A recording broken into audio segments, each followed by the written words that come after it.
ಸಚಿವ ಸಂಪುಟ ರಚನೆ ಸಂದರ್ಭದಲ್ಲಿ ನಿಮ್ಮನ್ನು ಮಾತ್ರ ಕನ್ಸಿಡರ್ ಮಾಡ್ತಾರೆ, ಉಳಿದವ್ರನ್ನ ಕನ್ಸಿಡರ್ ಮಾಡಲ್ಲ.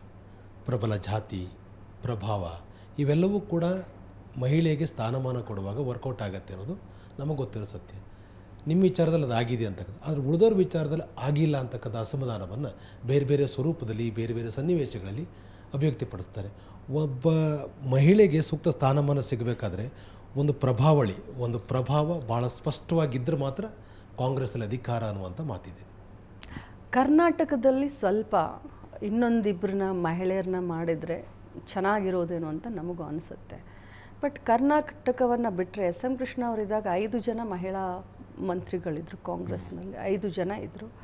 ಸಿದ್ದರಾಮಯ್ಯ ಸಾಹೇಬರು ಬಂದಾಗ ಯಾರೂ ನಾವು ಆರಿಸಿ ಬರಲಿಲ್ಲ. ಆ ಟೈಮ್ನಲ್ಲಿ 2013 ಉಮಾಶ್ರೀ ಅವರೊಬ್ಬರೇ ಆರಿಸಿ ಬಂದಿದ್ದರು, ತಮಗೆಲ್ಲ ಗೊತ್ತಿದೆ. ಆವಾಗ ಸಹಜವಾಗಿ ಅವರೊಬ್ಬರೇ ಆವಾಗ ಮತ್ತೆ ಮಂತ್ರಿ ಇದ್ದರು 5 ವರ್ಷಕ್ಕೆ. ಇವತ್ತು ನಾನು ಒಂದು ಜಾರ್ಖಂಡ್ ತಮಗೆ ಉದಾಹರಣೆ ಹೇಳಲಿಕ್ಕೆ ಬಯಸ್ತೀನಿ. ಜಾರ್ಖಂಡ್ನಲ್ಲಿ ಮೊನ್ನೆ ಆದಂಥ ಒಂದು ಇದರಲ್ಲಿ ನಾವು ಕಾಂಗ್ರೆಸ್ನಿಂದ 4 ಜನ ಮಂತ್ರಿಗಳನ್ನ ಮಾಡಿದ್ದೀವಿ, ಕಾಂಗ್ರೆಸ್ ಪಕ್ಷದಿಂದ. ಅಲ್ಲಿ ಇರೋದೇ 12 ಜನ ಮಂತ್ರಿಗಳು, 8 ಜನ ಅದ್ಯಾವುದೋ ಜಾರ್ಖಂಡ್ ಮುಕ್ತಿ ಆ ಥರದ್ದಾಗಿದ್ದಾರೆ.